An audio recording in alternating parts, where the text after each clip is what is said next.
It's that time of year again when everyone asks, what do I get my dad, husband, boyfriend, father, brother, basically any guy in my life for the holidays?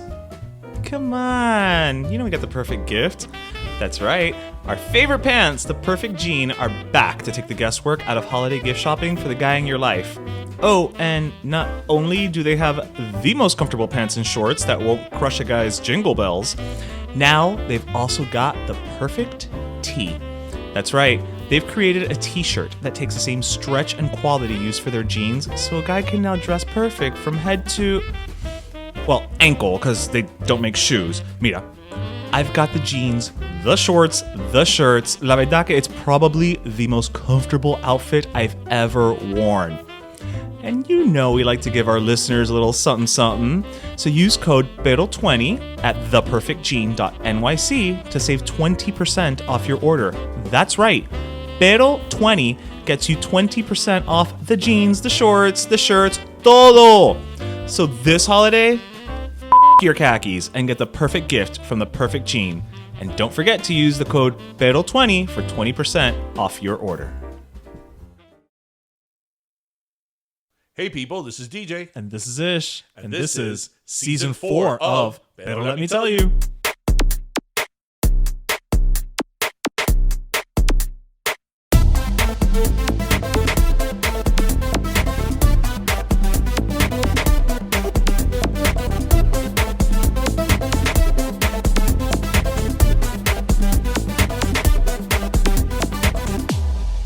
¿Todavía tienes llenura? No, I have not eaten all day today. Well, you know, after Thanksgiving. Let's start that again. Well, Let's start that again. But we're doing Fake Friday today. Oh, okay. You want to keep it? Yeah, we're doing Fake Friday because I am prepping for what we're going to later. Well, because we're having two feasts. Exactly. On this Friday. Exactly. We're having the fair. The fair and then Thanksgiving. And then Thanksgiving. Right. So tienes llenura. When people are hearing today this, is Fake Friday. When people are hearing this, yes. You're probably going through like a food coma. I may not wake up until Saturday. Oh. So you're missing Black Friday? Well, first of all, everybody, welcome to Pero Let Me Tell You, episode 184. Yes. Oh, look. Tuviste. Hey, the 170s are gone and you're unblocked. Yes. The 170s, The 70s, you te bloqueaste. Is it 265? 1,200? I was like totally off. But on the 180s, I'm like, good. You're on it. Crap. We only have a handful of episodes left for season have, 4. I think 3 episodes. Oh. Yeah. Wow. No. Yes. And before we know it, 3. season 5 will be here because we're getting renewed. Well, yes. I hear very good things about our chances We're getting for renewal. renewed, people. We Yes. got renewed for season 5. We had to talk to the executives. The producers tend to like us, though. Yeah. They do like us. Yeah. So I think we're good. So I'm so happy we're getting a 5th season. Yes. That, we're not getting canceled. No, and we'll be able to do our 200th, which yes. things are improving. So we will probably be able to do some type of 200th event or party or something. At this point, I'll be happy with a shelter at a park. So, everybody, welcome to Pero Let Me Tell You. First of all, thank you for listening to us, whether you listen to us on Fridays or over the weekend or during you the binge. week. For, a lot of you are off from work or you're in your Thanksgiving, shenanigans, Black Friday fun. So thank you for listening to us. I know that a lot of times holidays are not peak times for podcasts. No, because people they're have not. other They're things not, yeah. to do. But so if you're here, Thank you. Thank you. So, I mean, obviously, with any post-Thanksgiving episode, we have to talk about Black Friday. So, are you still doing Black Friday? So my sister and I, if some listeners may know, every Black Friday, we go shopping, and it's become more of it's just what her and I do. Like, not so much about, la venta and all that stuff. It's just like, that's what we do after Thanksgiving. That's our tradition. So we are still going to do it this year, even if just like por arribita. What does por arribita mean? Well, okay, por arribita, because there's only whereas before we would like plan out the whole night, or it's like, okay, a las 2 abre Toys R Us, a las 3 abre Walmart, and then you go to Target. Now, because of the whole supply chain situation, we've actually been buying things ahead of time to be certain that it shows up for Christmas. Mm-hmm. So there's only like a handful of things that we have left to buy. So whereas before we would go out and just like do it all, this year is going to be a little more like, let's just go to Bath and Body Works because, you know, they've got that great sale, or let's just swing by Target because we need to buy our annual towels. We always buy towels on Black Friday. I actually have a cheat sheet. Okay. The other day, this is not Black Friday related, but it can help you on Black Friday. Okay. The other day, Tristan had a school project due, and there was a bunch of supplies that we had to get, of course, and he left it to last minute. And we went to Target, and they were missing some of the stuff. Right. And they were missing some stuff at Staples. And I go, ¿Tú sabes qué? I'm going to go to Kmart. The one Kmart left The one in left, Miami-Dade yeah, because, County. I mean... And they had everything. Ah, mira. Good to So know. I was like, huh. I'm like, Kmart saved the day. Who knew? The one time. It's really sad. It is sad. It is sad because like It went from Kmart. everywhere. So when the one Kmart that's left in Miami-Dade County, which is on Kendall Drive and one, Y la 150 y pico, yeah, no? it's not far from Target actually. When you walk in, it's like, oh my god, it's 1987 again. Like, 'Cause it's they still have Kmart. the same lighting. The lighting is what like dates it the most. Yeah. Because they still have that fluorescent tube lighting. And it's probably the same lights that have been there for And that's what dates it the most. So on Yeah. the one hand, it's like, oh my god, it's so nostalgic because this is sort of what it looked like when we were kids. But on the other hand, it's like, oh shit, such an icon because Yeah. Kmart was an icon. You know, Blue Light Special, that yeah. it's sort of died. It doesn't mean anything anymore. And there are a couple of like the employees at that Kmart had the shirt that said "Attention Kmart shoppers," and I'm like, Aw. oh, not everybody's gonna get that reference anymore. I Like, wonder if we can get some of those shirts. you know, I thought that too. I'm like, do they sell these?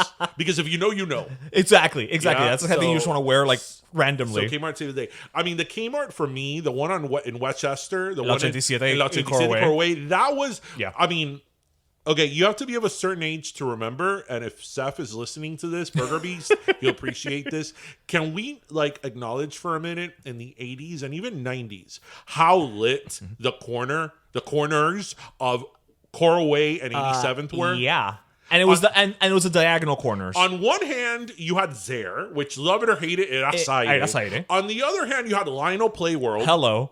Yeah, you had the Lionel Playworld. And then on the other side, you had J. Byron. You had Jackson Byron. Kmart. You had Kmart. You had Westchester Mall with the scary pet shop. My brother's orthodontist. Where the Walmart everyone's is now. orthodontist. Yeah, where the Walmart is now. That used to be Kmart. And No, the Kmart was on the end. Well, the Kmart building doesn't exist anymore, period. No, they knocked the whole thing down. Right. The only thing that's left from there is TJ Maxx is the actual building that used to be Byron's. Yes. And next to it, Valsang used to be the Walgreens. Okay. But everything else they knocked down. Porque even the Publix, there used to be a Publix there, but they knocked it down and built that Publix. Yeah. So, yeah, that's like total nerd talk there. But that those corners were lit like in the 80s and 90s. So anyway, bueno, but back to Black Friday. So you guys have bought most stuff? I've bought a lot of stuff, and I know she has as well. But don't you think that Black Friday, because I feel that Well, they started really early this year. But I feel that Black Friday has always existed. Yeah. But I feel that like 10 years ago, maybe it really reached its peak, it got out of hand. Yeah. But I feel that even before the pandemic, it started dying down a little bit. Yeah, no. Black Friday is not what it used to be. It's not what it used to be. But like recent, like this is like in the last few 5 years, let's say. Yeah. I would say, I with the advent of online shopping, I think is really when Black Friday has started to just kind of diminish because number one, a lot of people, well, when Cyber Monday started, a lot of people were like, I'll just wait till Cyber Monday and I'll shop from home. But then a lot of the Black Friday savings were available online as well. So no, not even Cyber Monday. Like you could go online, like, you know, Friday at 6 a.m., go online, order it, do a pickup or delivery or whatever, and you were done. I've never been a fan of Black Friday. I would have never gone shopping on Black Friday, not because I think I'm above it. I always had a really big problem with, I don't know, I always saw the other side of it. I'm like, oh yeah, these stores are open. Oh, how great. Yeah, but the employees are the ones who have to work it, are the ones who have to work all night, are the ones whose Thanksgiving is ruined. Fair enough. But in all fairness, when we started doing Black Friday was way before this whole like, oh, we're just going to be open on Thanksgiving. Right. Well, I'm not, We used to do the Black Friday when it was like stores would open at 5 a.m. I'm not blaming the consumer. At 5 a.m. But there are stores that have always stood their ground. And we're like, no, we're not opening on Thanksgiving. As it should be. Right? We're not opening on should be. Thanksgiving. When I mean Thanksgiving, like, that doesn't mean we're opening at 12:01. You know? Exactly. Friday, Yeah. No. right? We're not going to open until like 5 a.m. the next day or whatever. I don't even see it from the consumer standpoint. I see it from the corporate standpoint. Like, you know, all these people have to go work. And yeah, you're right. Ahora now, in the last few years, they were open on like, they would open like 4 o'clock on so you can have lunch for Thanksgiving. Which, as we know, for Latinos, that doesn't make sense. Right. No, see, if you're white, you're good. Yeah, exactly. You've already eaten. You did the digestión, everything. Oh, my gosh. I remember when I was in Thanksgiving. When I was in Michigan. I came down the first year, and I was like, never again. Never again am I traveling on Thanksgiving holidays, weekend. So I'm like, I'll just stay in Michigan. And, you know, I cooked for, you know, my white friends that I love. And I'm like, oh, dinner is like at 7 o'clock. And everybody would be like, what? And I'm like, it's called dinner. To me, that's early. That's early. That was you being considerate. Yes, that's me being considerate. Yeah. I'm like, what do you mean you have Thanksgiving dinner at 2? It's like, no. First of all, it's not a brunch. Okay, it's not a Thanksgiving brunch. If you were doing it in patio of my parents' house, you would be eating Thanksgiving dinner on Black Friday. Cuidado. That's like Noche Buena. You know, sometimes we have it on Christmas. Exactly. Okay, Porco's not done. So, I've never been a fan of Black Friday. I know that they have some great deals, and I know they have like sometimes like some one-offs. Like, but I don't know. It's tanto trabajo, and then it's like, well, it's gotten again. It's different now in the sense that, you know, you can buy a lot of them already online, and it sort of brings out the worst in humanity. Yeah, I will say I wonder. Although it is fun to watch later online. Oh well, yeah, but I wonder after last year, you know, when obviously things were different, if a lot of companies maybe reassessed. You know what I mean, in terms of like, we don't have to open because es más gasto than what we're bringing in. Yeah. You know, I'm opening on a Thanksgiving or whatever. So maybe I sort of got like to the whole Thanksgiving thing this year. Whatever. Maybe I shouldn't even mention it because I don't want to ruin everybody else's post Thanksgiving. I will say you literally just walked through the door and your first words were like, "I just bought a $50 ham," and you just kept going. So no, but I was just thinking that set the tone. This year, you know, finally we're back to sort of normal, that we could celebrate together again. And I was just thinking, last year I didn't have Thanksgiving with my parents and my grandmother, and this year that we're doing it together again, you know, she's not here, and it's like, whatever. Let's move on to the next topic. Well, you know, but you had so many great Thanksgivings with her, so yes, there's that. Yes. And my grandmother, I have to say, my grandmother always did the turkey. Yeah, you told me, yeah. My grandmother always did the turkey. That was her thing. When I hear people like, oh my God, this year we did the bacon wrapped turkey, I'm like, bitch, Angela's been doing the bacon wrapped turkey since like I was a kid. Since like the Angela's 80s. A pioneer that way. Yeah. I don't even know what made her do that because it's not like she That's not very Cuban, yeah. No, and not like she was wrapping other things. She was certainly not wrapping turkey with bacon in Cuba because they don't celebrate Thanksgiving in Cuba. There's that, yes. Don't you love though? Actually, you know what? That's a good topic. I was actually going to ask you, did they have like an equivalent of Thanksgiving? No. Well, okay, no, because there's Canadian Thanksgiving. So like I was curious about that. Like if other countries have an equivalent. Don't you think that you would have heard of Cuban Thanksgiving at this point? You're absolutely right. Never mind, I rescind the question. Because I'm sure if there would have been a Cuban Thanksgiving, we would have celebrated that too. You know what? And I'm sure it would have been it back. con un puerco. I rescind the question. O por lo menos con una pierna. That's true. Minimum. Right, minimum. Una pierna. I rescind the question. But I think it's funny that Thanksgiving is something that no matter, like from an immigrant standpoint, like everybody's down with. Well, because I think, look, I know in recent years... Like Cubans really embrace Thanksgiving. They really do. But I think in recent years, obviously Thanksgiving's gotten a bit of a bad rap because, you know, the whole... You know, the colonizers, the Native Americans and all that. But I think that if you remove that from it, it really is nice to just have that one day a year where you go out of your way to really just stop and take stock and appreciate what you have. But right? I feel that... And so our people, I think, you know, Cubans, let's go with Cubans, that's what we are. Like, I think that because they come from an island where everything was so... Que es un pavo. Well, you know, but you know, in Cuba, also, it's like they were so Does much... turkey even exist in Cuba? Probably as a concept. Because other it's hard to get chicken. So right. So do people even have turkey? But that's why our people probably appreciate it more, because it's like después de pasar tanto trabajo, to come here and at least have one day where it's like, coño, la verdad que, I see. And with the people that are canceling Thanksgiving because of the whole colonizers and pilgrims and things like that, while yes, that is a whitewashed, you're not wrong. That is a whitewashed version of history. But back to what you said, I feel that Thanksgiving has become so much more than that. Like, that's not even what Thanksgiving is about anymore. Like, nobody sits around the Thanksgiving table and be like, let's think about today, about the pilgrims and the Indians and the shared feast that they had before the pilgrims slaughtered the Indians. Right. That's nobody. Not, This has totally eclipsed that, but not now. For a very long time, it hasn't been just now. So I don't know why. Whatever. It's just, but again, I think with our people specifically, it's about that. It's about, like, después de pasar tanto trabajo, like, to get here and it's like, coño, mira todo lo que tengo, So definitely with them, there's that. And people that say they don't like turkey, they haven't had my turkey. I have to tell you. Well, yes, you gave the recipe last week. My turkey is pretty amazing. It's like freaking eating butter. Well, yes. Again, you gave the recipe last week. Yes, so, it is all butter. So anyway, I wanted to bring up, because it happened this week, and I think it's important to talk about. This week, since our last episode, Kyle Rittenhouse was found not guilty. Was acquitted. And this week, Ahmaud Arbery's killers were rightfully found guilty. So I thought that was something very important to come up to talk about, because you have there two contrasting cases, very different for very different reasons.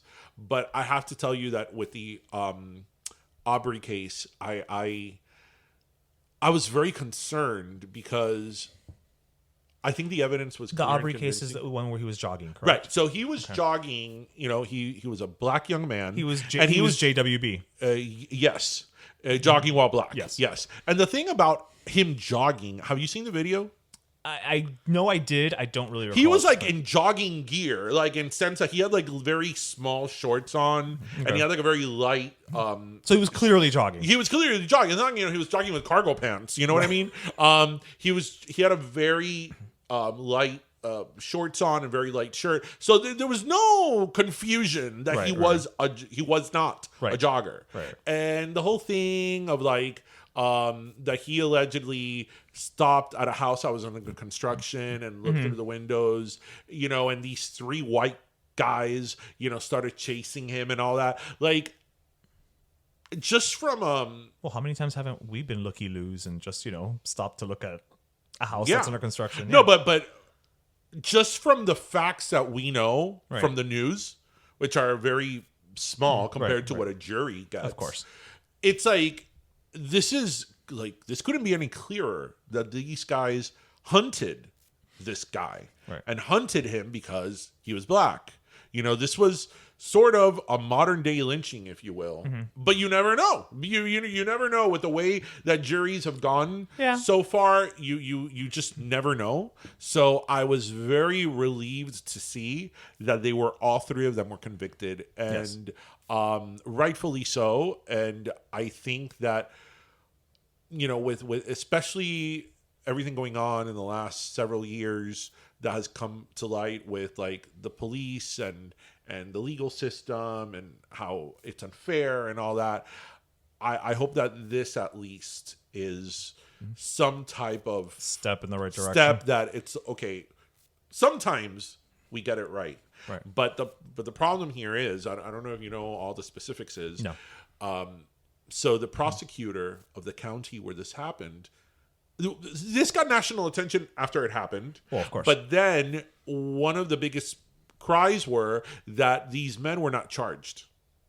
That's right. Weeks and weeks That's weeks right. passed. It wasn't until the video came out. They weren't charged. No, even after the video came out. But I'm saying, charged. But it wasn't until after the video came out that it even... It wasn't until people were starting to lose their shit and complaining about this, and there started to be a lot of mobilization that finally something happened, Right. because initially the prosecutor for the county didn't want to press charges against them.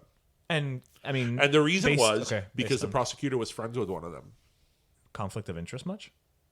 Well, not even conflict of interest, because actually that's not a conflict of interest, because if you're a prosecutor, Well, but don't you have to recuse yourself in that not instance? only do you have to recuse yourself, but no, like these are the facts of the crime, right? Correct, but I'm saying, but in that situation, like at bare minimum, you recuse yourself, and no, you're like, no. A prosecutor doesn't recuse himself. The head prosecutor, okay. like the the county DA? prosecutor, yes. Oh, okay. They don't recuse themselves. Okay. I mean, maybe they're not the attorney working on the case, but you have very minimum press charges. Got it. When you said prosecutor, okay, I went to immediately like just like the guy working the Right. day-to-day. No. You mean like the DA? Yes. Okay. You have very minimum, you press charges and then let the prosecutors Pass do it their on and let them job do their job. and Right. whatever, even if you don't get involved. Okay. And you screen yourself out of it, right?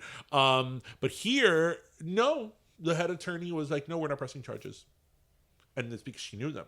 And then she eventually got fired, and now she faces criminal charges. Oh wow. Yeah. So it's just it's a really bad case, and the Kyle Rittenhouse case. I don't know what your thoughts on that are. I feel like I don't know enough about it because I honestly, like, there was so much going on, recently, and just in that whole sphere of just incidents happening, that there are some that I remember hearing about, but I don't have them. Well, but you know what he did.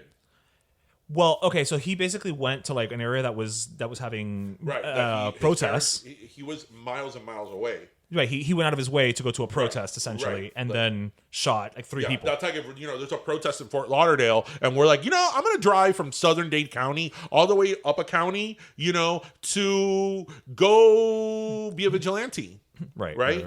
Because it's not like he was protecting his property or the property of his family. Yeah, it was not self-defense, right? He went and put himself in the middle of a situation. Right. He sought out a situation. Right. My whole thing about that case is that, let's say that it was self-defense, or let's say that there wasn't enough evidence to prosecute him. Because remember, in a criminal trial, this is what people have to remember: the criminal standard, as somebody who watches Law and Order knows, it's beyond a reasonable doubt. Right, so from a juror perspective, you have to have, even if you in your heart think that person is wrong, the law says that the evidence presented to you by the prosecution or the state has to be beyond a reasonable doubt. That there is no other conclusion you can draw. Not a preponderance of the evidence. That would be civil. But in criminal, it's beyond a reasonable doubt. So let's say that from a legal standpoint, there wasn't enough to prosecute him. My problem with this case is how he has become a poster child for like the Trump right. And it's like, why is that even a thing? Like, why? Because he got away with... He was on Tucker Carlson. He took a picture. And then the thing is, also, he's now 18. Right, so he's an adult. So he's an adult. He's not a little kid. So, he comes out in this interview with Tucker Carlson saying like, I'm not a racist. I'm pro-BLM. I just want to be a normal person. But yet you continue to seek out the spotlight. Right. And he took a picture with Trump today. Yeah, I saw that, yeah. Like, okay, so if you want to be this... If you want to put this behind you... If you just want to be somebody who was... wrongly accused and... Let's say... I'm saying, this is from his perspective. From his perspective. In the wrong place at the wrong time. And you want to put it behind you? Then shut the fuck up and go back to your life as a civilian. You know what? You just literally got away with murder. Right. Even if it was in self-defense. Right. Cállate la boca and go and just shut up. But now he's making his rounds and all these right-wing, circles. Yeah. I'm sure you're going to see him soon in Trump rallies and all this stuff. Matt Gaetz offered him an internship, and all this type of stuff. Right. So it's like, I just don't understand how he has become the right has wanted to adopt him as a poster child. Like, I don't get it. Like, why? En base de qué? Right? And, and that whole thing, of being a vigilante, which is the whole thing that happened with George Zimmerman in the Trayvon Martin case. That's why that happened. Because George Zimmerman was he was a vigilante. Like, he thought he was like a badass. Like, he was Batman. He was Batman. He was Batman. Yeah. The community needs me. It's like, right. You're not even Paul Blart Mall Cop. And even then, in that situation, at least he was still in his neighborhood. George Zimmerman. Compared to Rittenhouse. Yeah. I'm saying, at least, like, to your point of earlier, like, this other kid went out of his way. Like, at least Zimmerman was in his community. And then another thing, okay, he has this huge weapon, an AR-15 or whatever. I don't even know the name of these weapons. And his mother drove him there. I don't know about you, but when I was 17, my mom wasn't taking me anywhere with a gun that was 3 feet. Yeah, I'm gonna have to. My mom will be like, "Pero pa dónde tú vas?" Where am I taking you? I have No. questions. I have questions. See, my mom would, when I was 17, well, you remember, Yeah, I was our there. parents would question us para ir al cine de peso. I know. It's like, ¿y quién va? ¿A quién va al cine de $1? ¿Y hasta qué hora? ¿Y qué van a hacer después? ¿Qué película van a ver? Ustedes después van a ir a tomar helado, ¿verdad? Right, at McDonald's ahí. Al Baskin Robbins. Right. En Westport Center. Right. Donde estaba el cine de $1. El El cine de $1, peso, you know. And here, no, we're crossing we're crossing state lines With weapons. with a huge assault rifle. And I'm going to ask no questions. Right. So I don't know. I think that there may be a civil case against I was going him. to say, can the parents be held liable because he was 17 when it happened? No, because the thing is that parents can't be held liable for tortious acts of their kids. But can't, from a weapons perspective, if they... I don't know if on a weapons... I don't know the technicality of the weapon. I don't know laws of guns that well. Even if it's like a misdemeanor because they didn't keep it but I locked know up that or whatever. you cannot be held liable civilly For the actions of your child. or criminally for the actions of your kid. Okay. If that was the case. Oh, the courts would be full. My poor parents. Your poor... Oh, I meant just with you. Yes, your parents would still be in litigation with some people. My parents would still. My parents would have been there a lot in the late 80s, early 90s. Your parents might still be in litigation with Kmart. Shh, nobody knows that. Ay, Dios mío. Bueno, you know who's not in litigation with anyone? ¿Quién? This week's guest, Robby. Robby Ramos. Yes, I like that you had to think about it. Like Right. who? Like In this special, this special episode of Dinner with Pero Let Me This Tell is You. true, yes, we yes. had dinner with Robby Ramos. and it was great. Like Yes, at Crackers, which is in Miami Springs. I always want to say Miami Lakes. yeah, every time that we do an interview, especially if it's an interview in person, at the end, Ish and I were like, "Oh my god, we totally are like friends with this person now." Oh yeah, like, no, they're coming over. Like we Yeah. probably spent Thanksgiving with them. But like Robby especially, because Robby, as you will hear in the interview, you know, he even went to our like high school. yeah. So I'm like, oh my god, like Robby, like we're totally friends with Robby now. Like yeah, like that's just the thing. Robby's coming over and we're gonna hang out. You Yeah, know? no, totally. Like, you know, we're gonna spend New Year's. Don't worry about it. We'll be fine. Pasa por la casa. Pasa por la casa cuando tengas un chance. Yeah. Que aquí tengo mangos para ti. Just come by. Mango y aguacate. Mango y aguacate, yeah. And the sandals bag. So. Exactly. Anyway, All right. So here's our interview with Robby Ramos from the show Heels on Starz.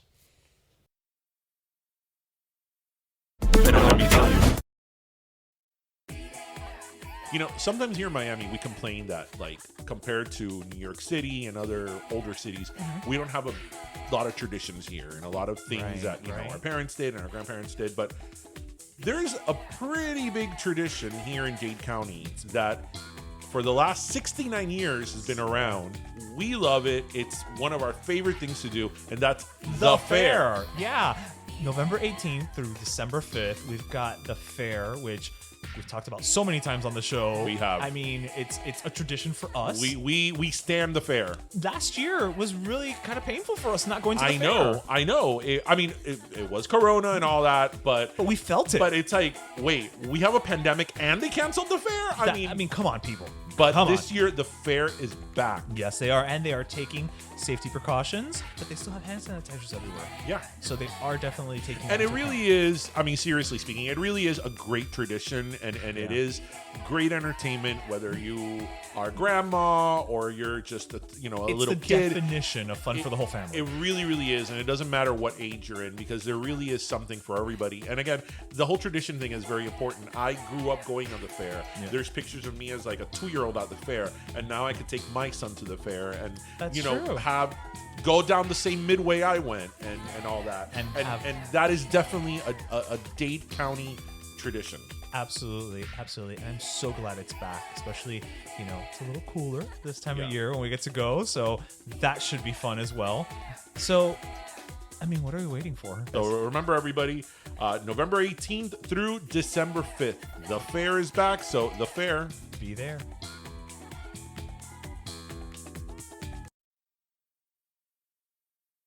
Okay, vamos a ver. Turkey, corn, yuca, potatoes, lechon, maduros. ¿Y tú qué haces? Aquí making a list of all the food I'm going to need this holiday season. Yeah, tremenda lista. Bueno, I know where you can get everything on your list and more. Sedano's.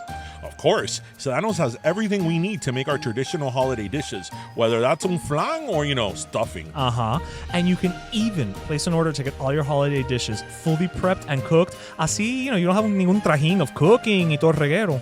Okay, that sounds like a great idea. I'm going to check out sedanos.com to find one nearest me and the sales for the week. So visit today. After all, Sedano's has the flavors and savings you love. Pero let me tell you. All right, mi gente. So this week we have actually I'm gonna go like direct from Cracker's Casual Dining in Miami Lakes. Miami Springs. Sorry, it's all kind of Hialeah. We have with us from the series Heels, Robby Ramos. Hey, thank you so much for joining us, man. Thank you guys for inviting me, dude. And this is a little bit of a different interview. We're going to be having dinner with Robby. Dinner with Robby, yeah. Welcome to Dinner with Robby. So Yes. if you hear some food coming in and, us little plates y cositas así, It's because we're having dinner with Robby, as one should, right? Yeah. So, what better way to talk with, friends and over food. I love it, man. And I gotta say, man, I'm glad we started the interview already because it was as we were talking, it was every time we started to say something, it was but wait, let's save it for the show. Let's save it for the show. So it's let's just pull off the Band-Aid. So, coño, again, one of the things we love to highlight, man, is, local boy does good, right? And, you are on Heels, which is on Starz. Yep. You just got promoted to series regular. Am I using the proper term? Thank God. Yes, sir. Series regular, yeah. And as someone who literally just binged the series yesterday, I had did? been wanting to watch it. I don't have Starz, but I was like, you know what? I have to watch the show, bro. Yeah. For support and research. I can't imagine you not being promoted, dude. Your character, Diego Cottonmouth, is... I could watch a spinoff with you, Apocalypse, and Debbie. Oh, Debbie's so good. I need a spinoff of the three of you together. Just what happens when Stephen Amell is not on screen, right? Whatever's happening. I need to see that. Vaya, te la comiste, Thank you, dude. A lot of nipple talk, a lot of all types of shit it goes down in the locker room, man. Oh my God, the locker room scenes are my favorite. Yeah. I'm not gonna lie. Yeah. So, before we get into the heavy duty of the show, what we always like to ask people, you're from Miami. You actually went to our same high school. Fellow alum, Southwest Purple Pride. La Senior Saucera. High, Eagle Pride. Yeah. How did Robby from Westchester end up, on a huge show? Tell us a little bit on how you started, if you always wanted to be an actor. How did you get from where you were to where you are now? Yeah, so no, I didn't, man. I started acting after high school. My first year at Miami-Dade College. Oh, they're bringing some of the They're bringing the food out, dude. yeah. So we have some fried Already. green tomatoes And and some And what is this? This is the fried biscuits. Fried biscuit. Thank you, and dude. fried green tomatoes. Already my favorite podcast here, man. This is yours, right? Or share No, this? pa' compartir. Wow, bro, pa' dude. compartir. Look It's at us, a dude. podcast with three Cuban Americans. Pa' compartir, trust me. Yeah. Man, so I didn't start acting till college. I thought I was gonna be a baseball player, dude. That was my dream since I was a kid, and The one team that Southwest had that was good. yeah, Baseball. No, yeah, you're right. Well, wrestling too, dude. That's true, Wrestling, that's but true. they're not necessarily a team, I guess. But whatever. Wrestling and volleyball was big when I was there, man. So big ups to those dudes. But I didn't know. I always thought I was going to be a baseball player. Then obviously reality hits. So long story short, I get to Miami-Dade. I pick all these teachers that I don't know if you guys had that, but it was like rate my professor, and you could see how these teachers taught their classes, that kind of thing. And I kept looking for teachers that were really talking about that the students were talking about. This changed my life, blah blah blah. Because I was really in search of things. I was lost, dude. Right. After high school, and so I came up on psychology and acting. Those were my two choices. Just based on the teachers. Just based on some of the things that so one of the teachers had like part of the class curriculum was creating a notebook that basically had what are your interests, what are the things that you'd like to do with your life, what curiosities you might have. He was really helping us like kind of search. It was like for tailored to meaning. each person. Yeah, and that was part of the syllabus. And so with that class, I started writing things down, my thoughts, Right. my interests, that kind of thing. And I came up on psychology and acting. Those were the two choices that kind of stayed after all the other ones. I had kind of scratched them off. And I took a psychology course and I took an acting course. And the acting won out, man. It won you over. I fell in love with it, dude. I remember, the first time we did a monologue in the class. And I had a natural ability for it too. I think having been in baseball and not really been the best baseball player on the team, you kind of get you're hyper aware of when you're not the best one in the room. You know what I mean? And so I think with that kind of awareness, man, and then with the acting, it was natural to me. It just came naturally. And Well, having seen you, I can say yes. It comes natural to you. So you eventually leave Miami to move to New York. So like I said, I was in Dade, grinding it out and trying to figure this thing out, the acting thing, and I auditioned for the first play that was up during my time there, which was called "Come Blow Your Horn" by Neil Simon. And It's a good play.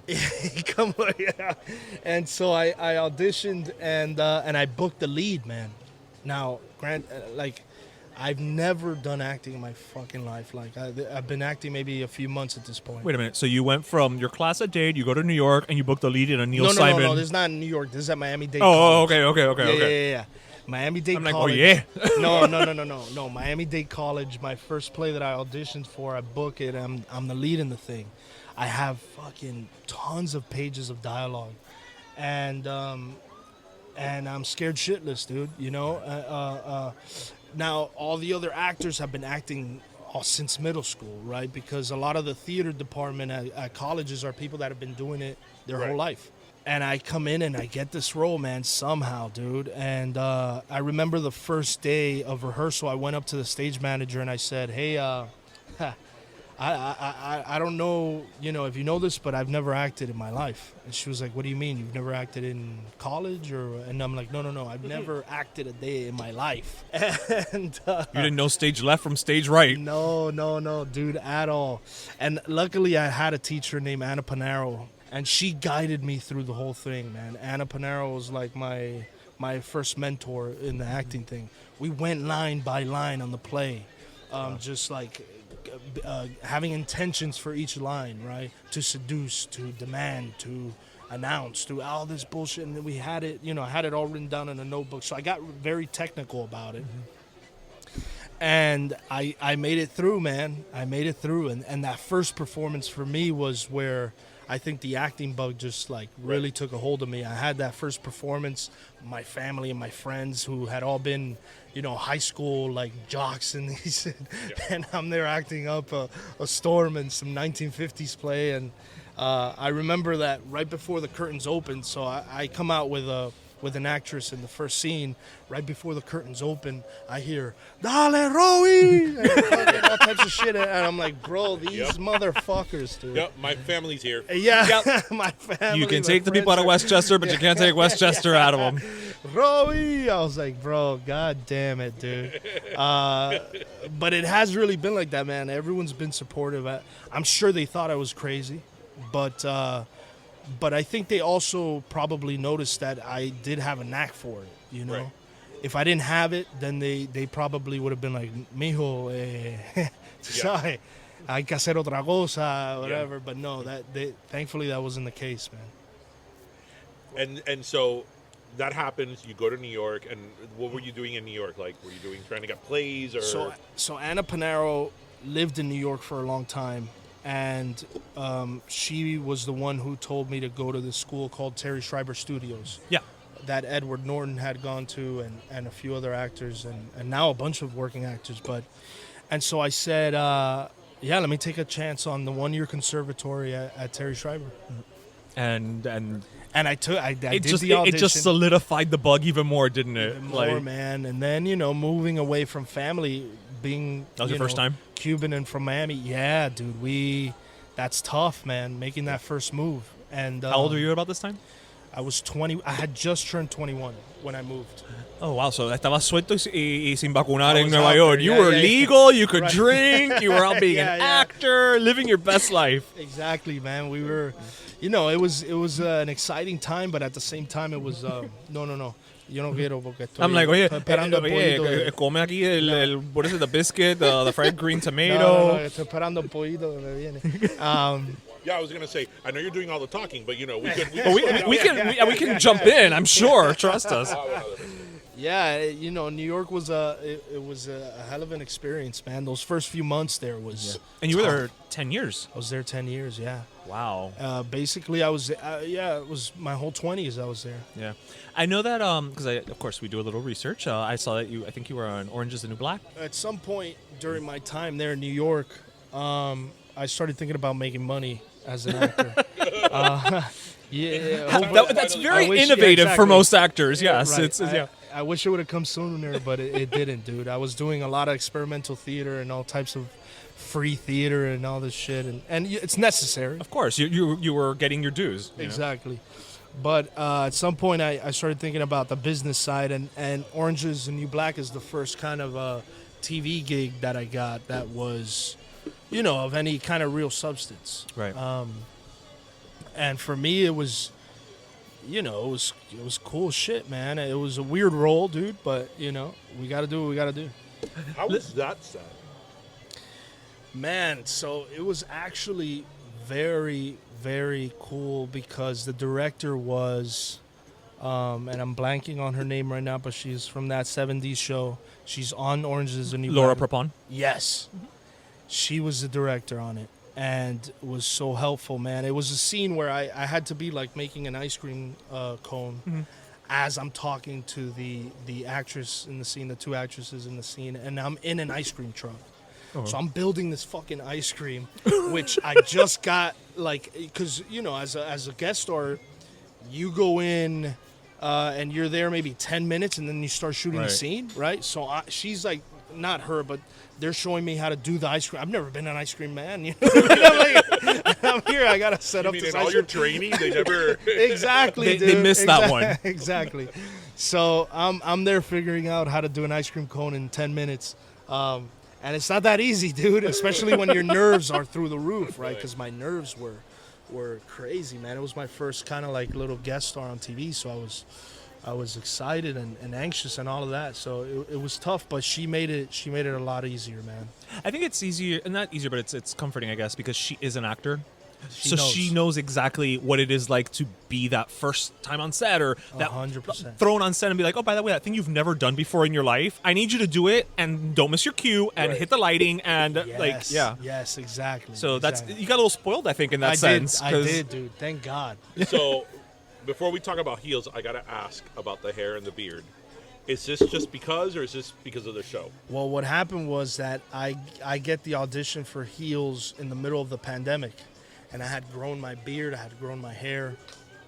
I send in the self-tape of me looking like this, and they liked the look, and they were like, no, tell them to keep it. So basically now I'm stuck with this hair and The and reason I beard asked setup. that is because I until recently had the hair and the beard too. Okay. I had It's like a- really long hair and a really long beard. And I think what he's asking is, do you need a stunt double? Because he can grow it out again. yeah. And you yes, guys that's really what it was. and you guys do film in Georgia, which is relatively close. he okay, can we make can- we it. can So make it bearded, long-haired guys, stick together. Yeah, hell yeah. All right. So heels. How did that happen? So Heels was my only audition during the pandemic. Remember, the pandemic happened. crazy. Yeah, it happened. It started to happen in March, right? the shutdowns and all that. I moved back because I had moved to LA, and I moved back to Miami, and I'm staying with family. And this is probably, I get the audition for Heels in July. I find out I'm going to be a father in June. So a month before I found out I was going to be a father. Thank you, dude. Yeah, it's an amazing thing. But at the time, I was shitting bricks, man, because as an actor, we didn't know when this thing was going to come back at all. If at all. I mean, really, we were worried. Yeah, because you were a new series. It's not even like you had a commitment for... I hadn't even booked that yet. That's true, that's true. So I was an out-of-work actor, dude. I had you didn't know when anything was coming back. Nothing. No money, nothing going on. All the side jobs, which were like Ubering and that kind of thing, I couldn't do. I mean, there was nothing going on.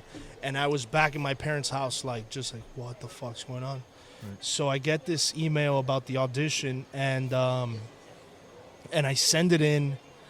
A week later, my agent calls me. She says, hey, they loved your tape. You're probably going to have another audition, a callback, which is what it's called. Just be ready, right? And I was going to take a trip with my family to Tennessee, so I was like, all right, I'll take all my equipment with me on this trip. We get to the cabin in Tennessee, and I get an email, and it says, oh, this is your callback for Heels, blah, blah, blah. But there was no acting. So all the scenes that were acting, I had already sent them in. I guess they were happy with that. What it was a physical audition. Oh. Because he's a wrestler, right? It is a very physical show. Right. That was going to be one of my questions. Okay, dude. So you can just imagine the panic, man, because they're like, look, if this was not a COVID time, you'd go in and you'd train with a wrestling trainer, and he would show you how to do some of these, like a front row and that kind of thing. And then the producers would come in and see you do it, and then, that'd be your audition. But because it was COVID, they're like, we want you to self-tape it. So just with my iPhone, tape myself doing some of these moves. It was a workout. The first half was a workout, like a 5-minute workout, but it was high intensity. And they were just trying to see my stamina, I'm assuming. Okay, we got more of the food coming. Aquí llegó la comida, so hold on a second. we're gonna shift some things around. Here. Yeah, thank you.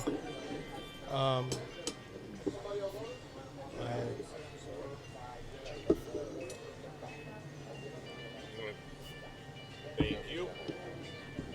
So we got some chicken fingers that look pretty awesome, and some chicken and dumplings. Okay, I almost ordered the chicken and dumplings. They look fantastic. They're good? All right. Robbie's giving me the seal of approval that they're good. The chicken is good. All right. So you had to, do a workout, basically. Yeah, as we feast. So we're gonna do a workout afterwards. Right, we're gonna walk around the block or la la with la manzana or something. Yeah. So I had to do a workout, and I'm in Tennessee. I don't know the gyms in the area. I don't know the gyms I don't know anything. Yeah, that's true. So now, let me guess. Were you in Gatlinburg? I was in Gatlinburg. How'd you know? Of right? course. Every good Cuban goes to Tennessee, Gatlinburg. Is there any other place in Tennessee? Chattanooga is the only. Pigeon Forge is the only other place that we go. Yes. Never heard a Cuban from Miami saying, "I'm going to Memphis." No, never. Right. So I started Googling the gyms in the area, and I come across one that has a boxing ring. Okay. So I think, this is probably that's comparable. Yeah. So I call the guy, and I tell him, hey, this is a weird request, but I need I need a self-tape. I need to do a self-tape for an audition. He's probably like, what the fuck are you talking about? So I explain a little further. I'm like, I'm an actor, and I'm doing this role, and I need to send in basically an audition, and I need someone who's going to work me out and also videotape my workout. So, I start to tell him it's a wrestling part and all this shit, and he's like, oh, it's a what? And I said, it's a wrestling part, like the character's a wrestler, and he says, I used to be a wrestler. No joda. Yes, dude. No. Qué suerte la tuya. It's one of these moments where I start to think, holy shit. In Gatlinburg, yeah. In Gatlinburg. Right.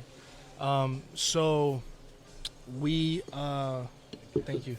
We start to I basically tell him, all right, I'm going to be there tomorrow, such and such time. We got to do it. So I show up. He's the sweetest guy, man. He's telling me about his wrestling career and basically how, he wanted to be a wrestler his whole life. And he never really made it because he ended up having a daughter and he didn't want to go to Japan to do some fucking wrestling. That's where a shit ton of them go. Yeah. So, he stayed around and he never really followed that dream of his. So, as we're talking, he's warming me up. And I'm like, brother, I can't talk and warm up. Like, I'm out of shape.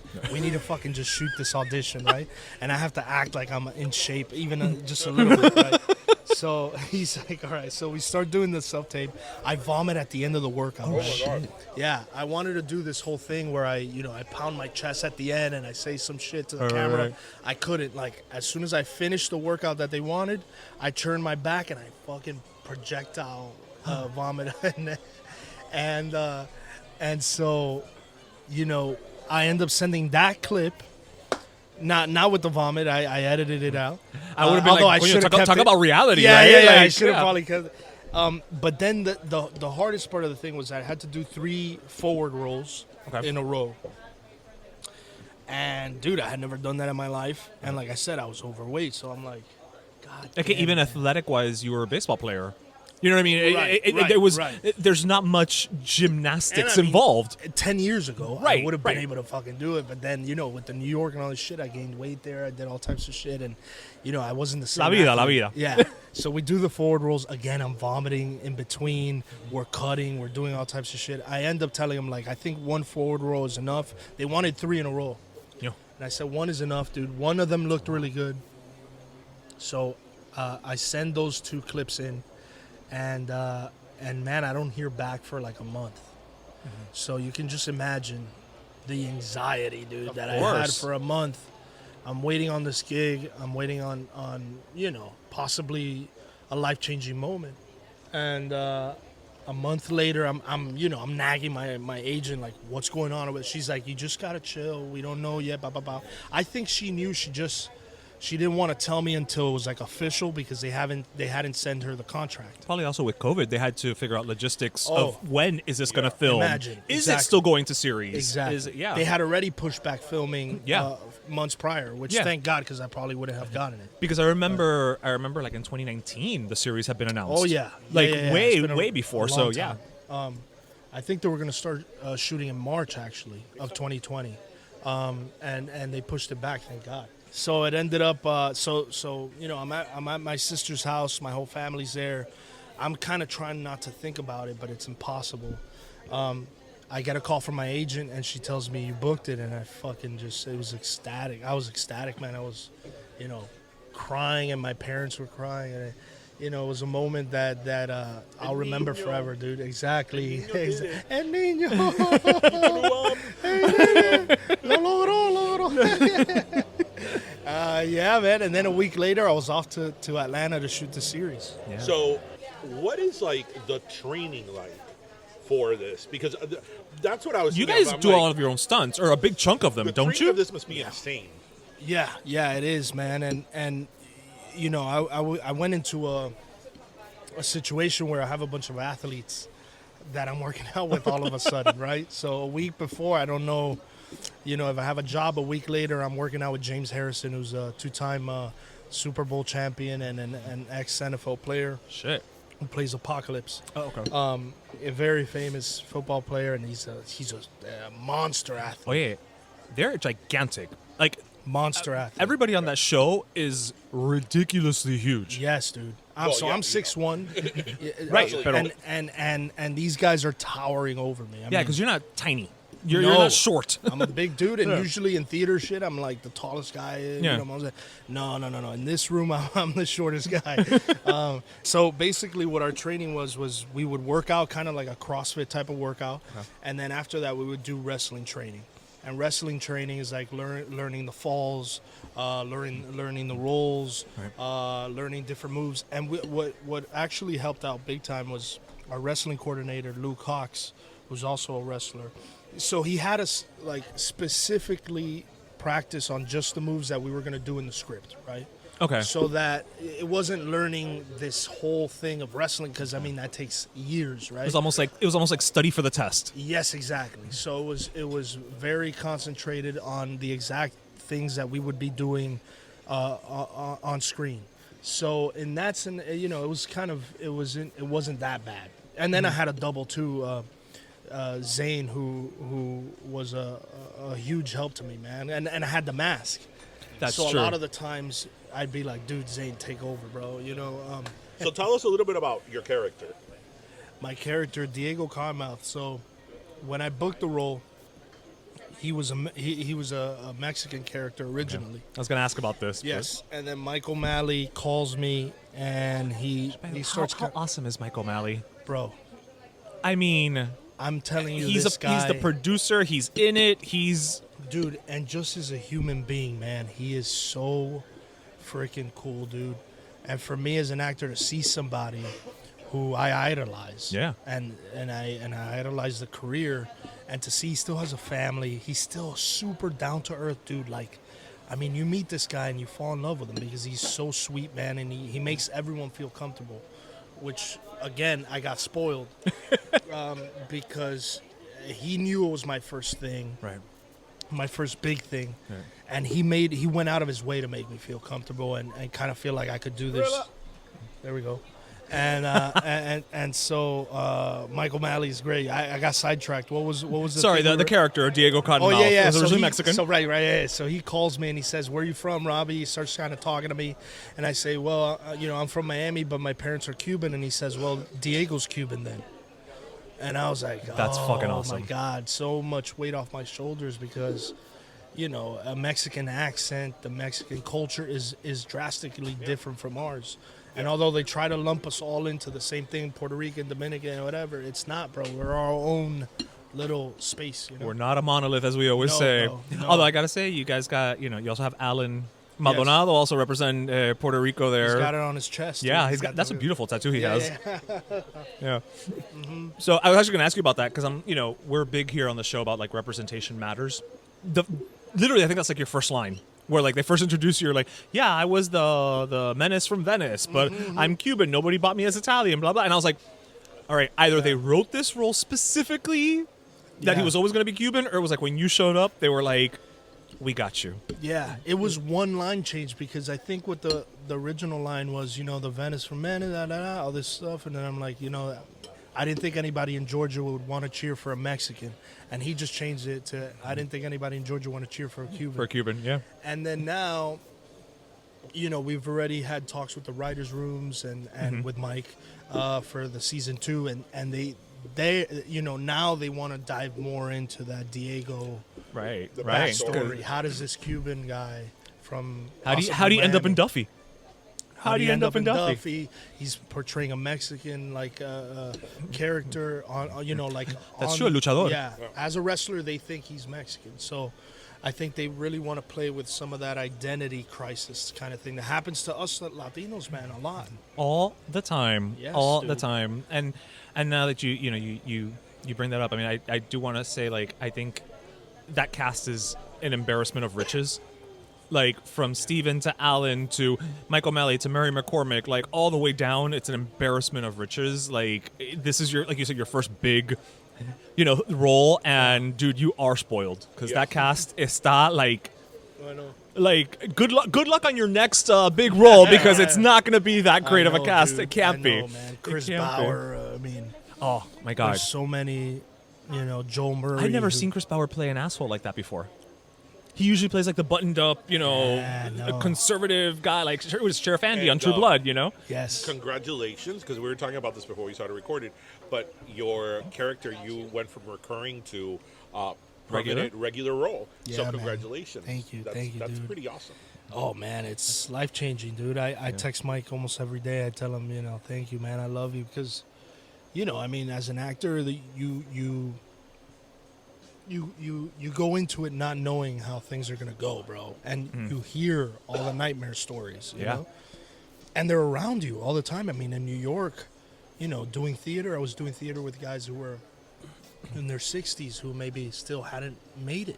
They still hadn't made that, and they're good actors. Yeah, it's You not that know? they're So not that they suck. Yeah, No, man. So It's just- for that to happen, man, was life changing, dude. There's no other word for it. Yeah. You know? Now, before we start winding down, I do want to ask you because you brought up New York again, and I did not know that you actually they had, I guess, an out of town workshop from Paro Yeah.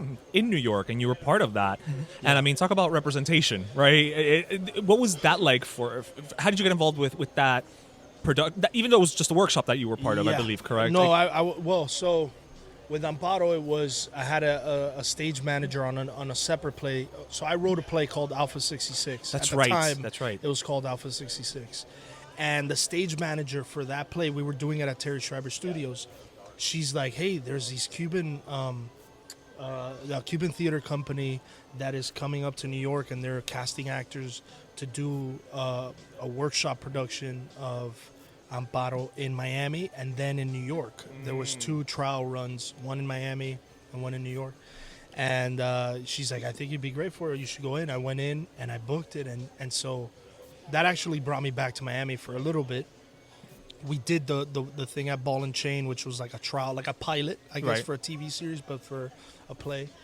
We did it at Ball and Chain, and then we did it in New York at a bar. Super cool, dude. The one in New York, to me, was my favorite. It was at a bar. It was very intimate, but it still had all the drama and the thing that the one eventually Miami had. So I think it was maybe like a year later we do the play here in Miami at God, where was it? was in Villa 221. Yeah, was it was in in downtown, downtown. yeah. Yeah, and we did that for 8 months, you know, and that was for me was another moment of just like kind of life imitating art, because I had my grandparents passed away while I was doing that play. They're Cuban.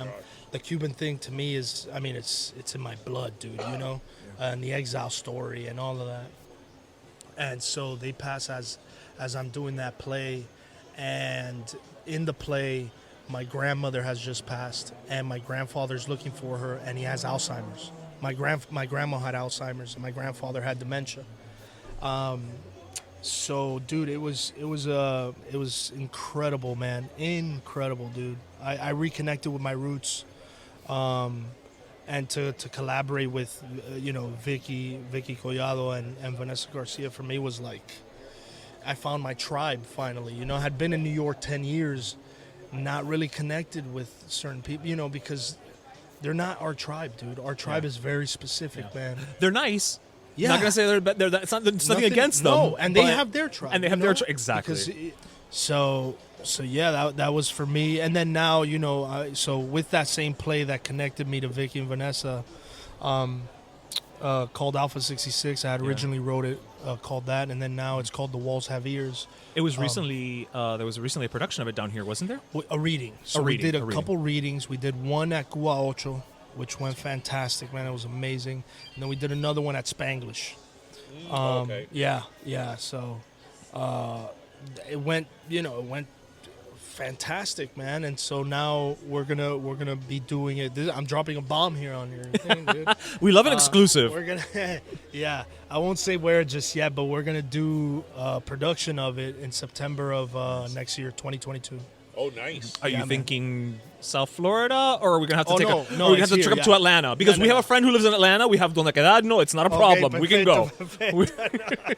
No, it's gonna be here, man. It's gonna be here in Miami, and because this is where I want to do it first, the first real production of it, and then from there I want to take it. Elsewhere. I want to do TV with it, but for now it's Miami. So right now our big thing is finding sponsorship for the play. I mean, Absolutely. you guys know, putting together anything creative, you got to find some way to make And then money get that in. money. Yeah, and to put on the production, it's going to cost a good amount of money. So right now, that's what we're doing. We're putting a budget together, and then we're going to start looking for sponsors and people who want Chico, to invest. empieza un GoFundMe. Exacto, Total, exacto, yeah, un GoFundMe. Everybody Yeah, has everybody does GoFundMe GoFundMe now. nowadays. Total. Indiegogo. Oh yeah, people do it for a trip to Disney World. Shit, Yeah, this yeah. is more worthy than that. Yeah, hell yeah. Ain't no shame. Yeah, man. Yeah, no, we're gonna find all types of ways to do it because this is my dream project, dude. It's what I feel I need to do. So But that's awesome, because even though you've found success you still want to contribute something to your community, you know, something in terms of your heritage. You haven't forgotten that, because you could have very easily, you know, just had obviously more aspirations, but Hollywood, you know, like type aspirations, which I'm sure you do, but you still have like your roots and haven't lost your sight of who you are. heritage. Yeah. 100%, man. 100%. And I think for me, it comes back to my grandparents and my parents, and I want to honor them in some way. And I think telling these stories, like a lot of our families who have been exiled or who left Cuba, it's and I think that the Cuban stories, you know, sometimes since we're in the middle of it, we're kind of a little bit like saturated with it. yes. But as we saw earlier this year in July, you know, when things were happening in Cuba, there's just so many people that are badly informed that don't know anything about what's going on in Cuba. And they're, you know, online giving opinions they shouldn't be giving about things they don't know about. Right. And I think sometimes because we're so in the epicenter of it, we forget that there's a whole world of people out there that need to be schooled on the realities of Cuba and the history of Cuba. 100%, man. So it's good that, you know, people like you that have a platform can create this content. Well, that's why I said I want to do it in Miami, but more so than that, I want to do it in New York. I want to do it in LA. I want to do it in places where there are people who don't know what the fuck is going on in Cuba. Right. And that they just don't know. It's just it's for no reason. It's just, you know, it is what it is. Like like I don't know what's going on in Ireland there. I don't Exactly. know what's going on in fucking, you know what I mean? Leprechauns. Yeah. That's all that's going on in Ireland. Don't worry about it. Leprechauns, Don't worry, right. they're fine. Right. They're fine. Yeah. So that's the next thing is making this play, man. Well, I gotta say, man, again, thank you so much for swinging by. I mean, like we're gonna end the interview, but by no means are we done talking porque todavía aquí queda comida. So we're still in proceso. Pero, okay, like we say it all the time. Like we love to chat with, obviously, you know, Latinos who are living their dream and everything. But when it's a local boy like you, again, from literally the same neighborhood, high school, like all that, man. it just brings out a degree of pride in us like you don't even know. So thank you so much for representing us. You know, it's not something we take lightly when people do it well. When people do it well. And when I want to call it Alpha 66, but I know that's not the name anymore. The walls have ears. The walls have ears. Yeah. When it happens, we want you back on the show. We'll help promote the hell out of it. We will repost. We'll do. You let us know, and we'll get the word out, man. Because Awesome, again, thank you so much for swinging by, brother. Thank you, man. so much. Thank you. Y ahora comer. A comer. A comer. Vamos para eso. And we're back. Yeah, I legitimately want to just hang out with him more. Like, just doing just anything. Yeah. Anything. And I can't wait till he does another, you know, production of his play and we can go see it. And again, just buena gente. He's cool people.